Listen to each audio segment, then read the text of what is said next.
Welcome, everyone. You're tuning into Engaging Walk. My name is Drake. And my name is Ruby. We believe in the power of walking together and talking together. It's a simple act to stay connected, and movement is key. All right, check this out, everybody. So we just moved, and I'd say for this week we did our Engaging Walk up in San Marcos. We went up there for a basically like a religious Christian event. It was a lot of fun. Conference, and yeah, it's a beautiful area. It's a lot of nice stargazing there. Mm-hmm. It's nice and quiet, beautiful. It's near Oceanside, near like the Marine Corps' Camp Pendleton, pretty close to there, in that area. And obviously a lot of fun hanging out together. And it's actually some place that we go to like around like once a month. We used to go a lot more frequently, but yeah, so this week that actually brings us into this main topic for this week, which is going to be family culture and setting up your family culture and why that's really important. Mm-hmm. So, a long time ago when we were started, you want to point blank because you want to start setting up your family culture before you get married and setting up the expectations and your idea of like what your family culture is going to look like. So Ruby and I did that. We've talked about this on the podcast many times before, but just to reiterate, we did this Danny Silk Loving on Purpose program called Defining the Relationship. The Relationship. It's a 10-week program where each week you go over different, very important topics. Mm-hmm. And one of them is this idea of like your family culture, your family norms. What does your new normal look like? Mm-hmm. So, let's ask Ruby, because she was the one that found this whole program. What brought you to Danny Silk, and how did you discover Defining the Relationship? Well, Danny Silk and his family is very famous for relationship building and healthy family culture, and the way he approached it is just so unique and profound, and that's why I reached out to basically his ministry, and then as I go through it, I saw the define the relationship, and so the very first thing that when if you're interested in that, especially if you are in the stage of dating and get to know that person, it's just he told us that statistically 30% of the people took that class walk out with marriage, and the rest they would like, oh, actually I don't think we are a good fit. So that will hit me like, this is the good check, because I'm committed and I'm serious with the relationship.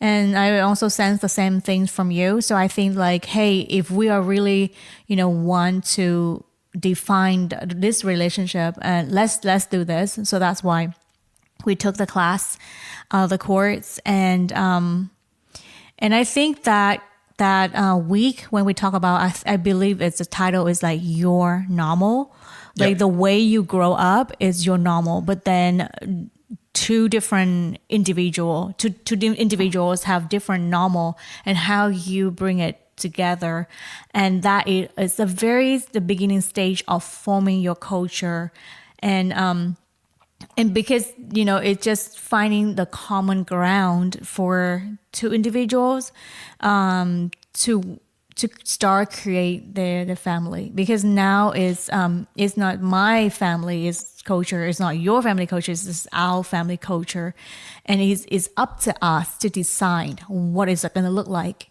and that is going to be the foundation of what we're fighting for, what we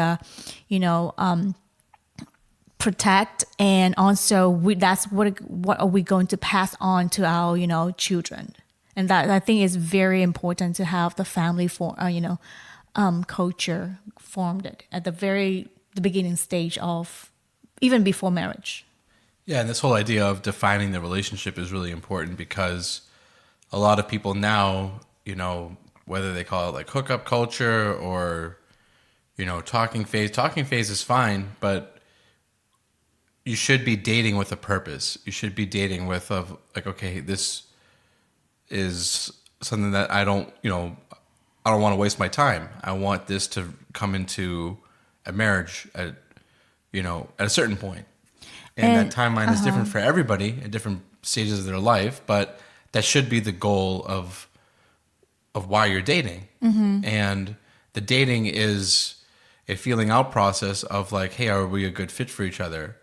And then, okay, so we are a good fit for each other. So let's work on these ideas of like what our future is going to look like and talking about them and setting up those expectations, which does happen when you talk about what was normal for you growing up with your family and what it was normal for your significant other becoming your spouse, what was normal for them, and then like what you want, because what you want is maybe pretty similar, maybe different depending on how you grew up from what you experience and then what you want with your partner. So I know if like in my case, I grew up with, a very different household, like pretty much like a single family household with grandparents that were intervening most of the time, whereas with Ruby, she lived with her mom and her dad. So a lot of my references for like how a man acts in the house was from my grandfather. So we had to kind of go over that a lot when we were, understanding each other and like our childhood and how they shaped the person that we are today. Yeah, and also like how you celebrate certain events, and on top of that, we are from different cultures too. So we have a lot of topics to discuss with, and it was great because you get to know different normals from your own, and you get to create the healthy one that you want to pass on to your family. And let's get deeper into how to form the culture as a marriage couple. I think it's like looking back to our list and all our discussions, because the thing that we did is that when he was on deployment, so the only thing that we can communicate is through Google Drive. So we literally have the list, and then we type it down our answer. So I can read his answer, and then he can read my answer, and then it's a lot of work in typing, but I always can go back and see the time. And for me, it's just like very, sweet moments, like, oh, at this time, at this date last year or 2 years ago, you wrote this. But I think it's evolved a lot, how we do life, because, we can talk about, that's what I recognize too, that we can talk a lot about marriage when we are dating. But then when we enter to marriage, it's a lot of things change, a lot of things. I can prepare myself a lot before marriage, but when I enter into that, I experience in a different way. It's no longer a theory, no longer written down words, but now it's become reality. And I think that's a beauty of it, instead of frustrated, because I'm a planner.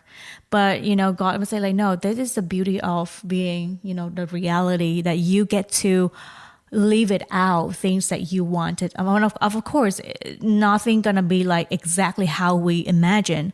Right. But that is the beauty of doing life with another person, because you get to balance each other, bounce back and forth, and there's always room for discussion, and there's always room to understand, each other and learn from each other. And what I'm trying to say is that the forming culture, you will have those like certain things. Like I think for us, we would have like 3 to 5 firm foundation. This is what we believe for. This is who we are as the Martinez, and it's not gonna change. But however, we want to adopt and evolve more things or less things that we can pass on to the children. And for me, it's very important. I think also like we took another class another course from Brittany that Danny Silk's daughter with her husband. She talked about the culture, and when I listened to her, and I was like, that is very powerful and important, because you get to choose what is your family represent, and What does it mean to be a Martinez in this household? yes, and what does it really mean, for this time, and whatever. I mean, life gonna challenge us, and then so how do we define that? How do we respond to challenge around us? No, this is who we are, and this is what we stand for. And one of the things is that that I still remember that we said that we're gonna be honest to one another, and of course, like sometimes, we're trying to get things, out of the way easier, but then, honesty is still the key, and then to the foundations. So that will be passing on to the children too. And I mean, most of us will know that we don't need to teach the children, to lie, but they're very good at that. I'm not saying that all the children like that, but something that is our family will fight for, that we means we're going to be honest to one another, even though it hurts. And of course we will speak, love to one another, but honesty was something that we uphold in our culture as a family. Yeah, I think that there's a lot of topics that you have to go over in order to understand each other better and establishing your family culture, because there's when we think about like what does a family culture look like, what we're talking about, just to give you some, maybe if this idea is totally foreign to somebody, the culture is what's normal for this unit. So let's like this could be your family culture, this could be your work culture. A lot of people talk about like toxic workplace, nowadays. So what does a toxic workplace look like? A toxic workplace is a place where there's no boundaries. People are, two people are expected to do all the work while the rest of the people are not doing anything. There's disrespect between coworkers. There's no order and discipline. There's no, there's no respect between the coworkers. People show up and do what they want on, all these things create chaos, and they create disorder, and they create negative feelings, and in some cases even like anxiety and depression when you're like, okay, this is a place I have to go to. So similarly these things can happen in the family. Disrespect, no boundaries, and boundaries is a very important one.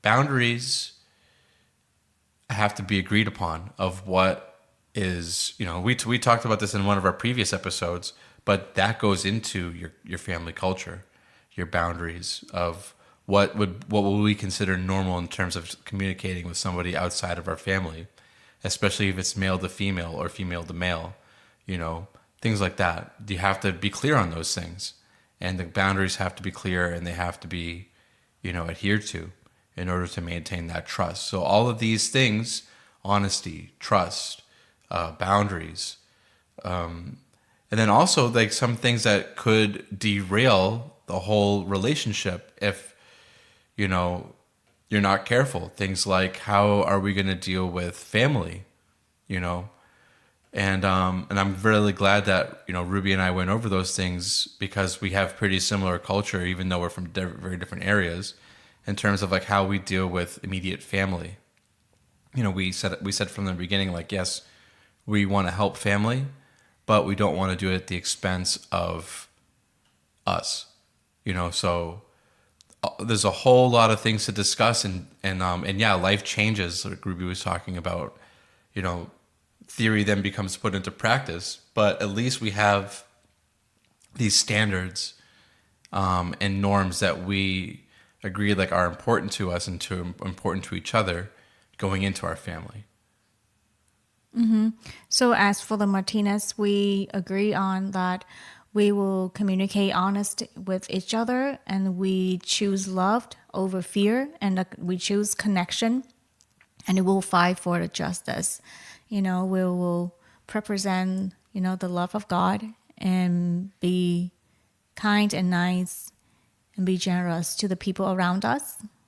And that is something that we're gonna teach the kids, and when they are coming into our life. But that is something that two of us gonna be uphold. And like I usually share with Drake, like, hey, if we roll this down, that means we're gonna be the one that leading that first, and kids will observe and follow us. And of course, but we need to do it first, and there's no other better time than start right away. And it's again, like, because we start something new, that means we're gonna have room for reminding each other, like, hey, this is our culture, let's follow that. Because again, two people just merging and create something new, and it needs time for implement, and it needs time to form a new culture. And for me personally, like, I would love for us to so firm on that culture, so when the kids come, we can just pass it on instead of struggling and still learning the new culture. Yeah.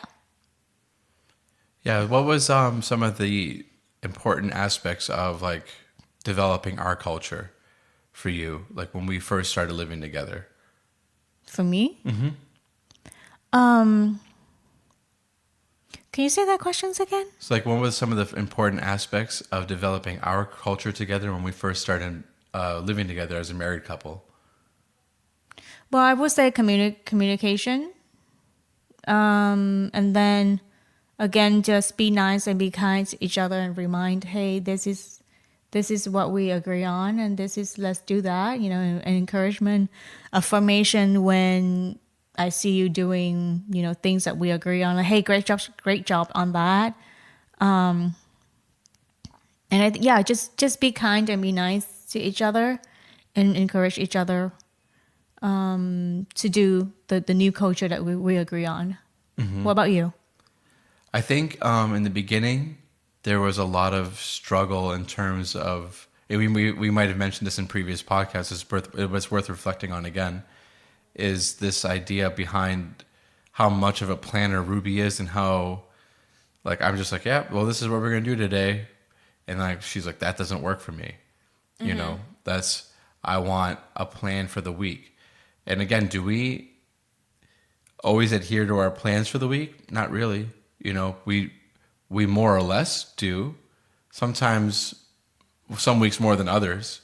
But I think over the course of time, we've become better at it.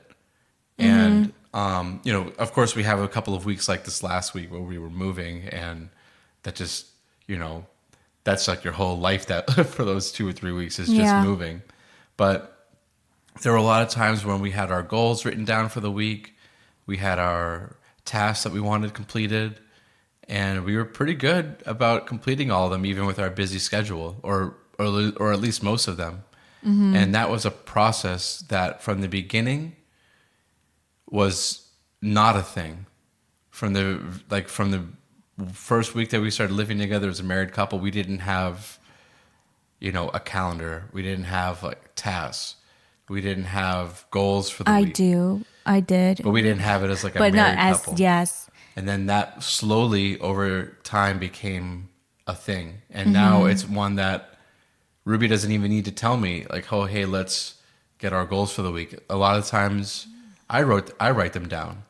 Mm-hmm. And she's more on top of the calendar, and I'm more on top of the tasks. And then, but the main idea, and what I've learned from that experience, is meeting each other halfway. Like, so it'd be one thing for me to be like, you know what, that's not how my brain works. I don't want to do it.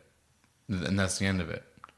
Then Ruby's like, okay, well, I feel like we're not developing a mutual culture. Mm-hmm.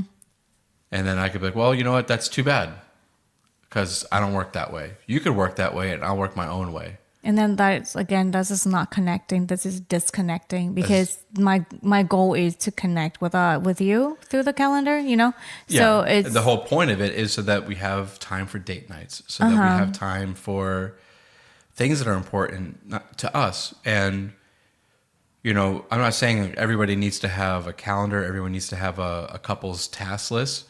But what you do have to do is have some. What's this Ruby's favorite word with this? Intentionality. You have to be intentional with your time because you only have so much of it. And we have a busy schedule. So having that respect for our time, having that respect for the things that we have to do was, really important. Yeah, especially like you have a planner in your relationship. And for me, I would just speak from my end that as a planner, if things that doesn't work the way that is planned, it stress that person even more. It stress me out even more because I spend so much time to look over the planner and schedule it. And so now it doesn't happen, the way it is. So it's wasting my time to plan it. And what is the point of communicating? What's the point of planning things that the other person doesn't really like put an effort in, and I have to remind them all the time, So, but again, this is not our case because, again, like I said, is rather be a positive affirmation, like, hey, good job on doing the weekly task. I appreciate that. Great. And sometimes it remind me like, hey Ruby, what is the plan for the week, for the month, so it's encouraging one another, and it definitely is going to be a clash between two cultures or two normals comes together, but I think it, again, to be a positive approach. The more you look into like, hey, when there's a clash, that means I get to know this person more, and there's an opportunity for you to share your point of view and to listen to the other's, side and learn from it. It's not easy, but when we try to stay connected through these things, through these clashes, you slowly create a norm for or a culture for your family. Yeah, there's I feel like if you do it right, there's a lot of things to be done in the household. There's a lot of things to be done in the marriage. And in my work, like, a lot of times I think about this, especially in military families, that there's so many people that have so much dedication to their work, which is good, but at the same time, you have to make room for your family, and family has become much more important to me. And, setting up that time and respecting that time and respecting the boundaries of work and other things to make time for family has become increasingly important for me. Yeah, I think that's a great,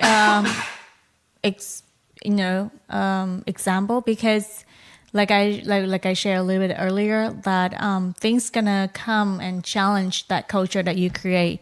So our culture is to stay connected. So how do we stay connected when from work challenge and demand from work? And of course, later on, if you have children, they have their own schedule too. So Yep. if we don't have a culture that form, and then we agree upon, and New also things the get thrown in there. and then the children were not clear about who they are as a family unit, things can put in there. Thing can, I think I heard someone said that if you don't plan your life, someone else will plan it for you, and you don't want that. Or work can plan it for you, or your friends can plan it for you. And I think it's very important to form a family culture, and it just builds so much unity, and so clear that this is my goal for the family to run, and It's just like you have your own team, you know. Yeah, I'd say in the, we came up to we're coming up to our anniversary, Woo woo. and in this year we've grown a lot, and we've grown a lot together, and in ways that you can't grow on your own, and because you're growing with another person, so all these things, your family schedule, the things you're going to do as a couple, trips you're going to be going on, finances, work schedule, important paperwork. There's so many things that life can throw at you that you have to handle as a couple, and unexpected things. Car needs new tires. Unexpected, life events, and then of course over the course of this year, we had a new dog and other things that happened. So all of these things come together, and there's other things that are going to come into your relationship too. Like we had a series of issues with our previous landlord that we had to deal with together, and how I dealt with that situation with my wife living with me was totally different than the way that I would deal with it by myself. Because at a certain point, what you have to also understand, especially as men, is if something's bothering your wife, it's bothering you. Maybe it doesn't bother you particularly. Happy life. I mean, maybe you can be honest about it. Like there was weed smoke that was coming into the apartment, and it would bother me sometimes, but other times I'd just be like, well, I grew up in the hood. I'm kind of used to this. But for Ruby, she was like, this is intolerable. I can't go on like this. So I can't at that point just be like, oh, okay, well, you just kind of have to deal with it, babe. Her problems then become my problems, and I have to fight them like they're my problems because they are. And that's our family problem at that point. So especially as men, you have to take on the issues that your wife is having and have ownership of them. Maybe the fact that, your neighbor's cat eating, the grapes or whatever that you have in your yard.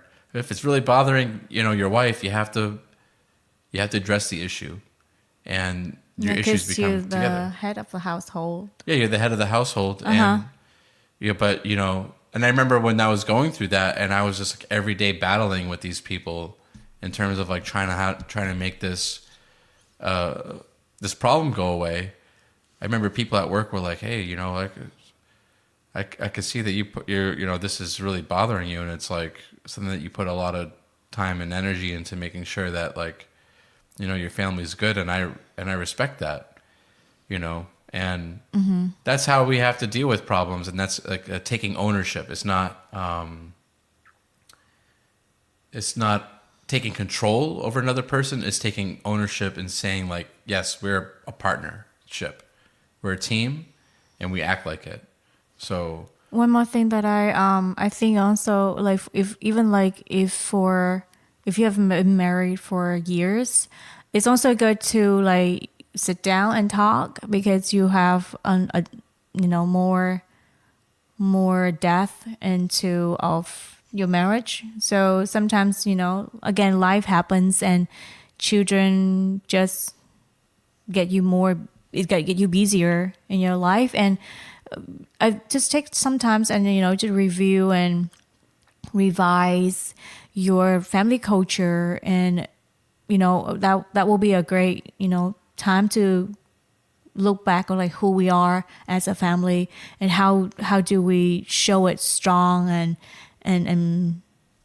firm for people around us, that hey, this is who we are, and this is who we represent, and that will be a good family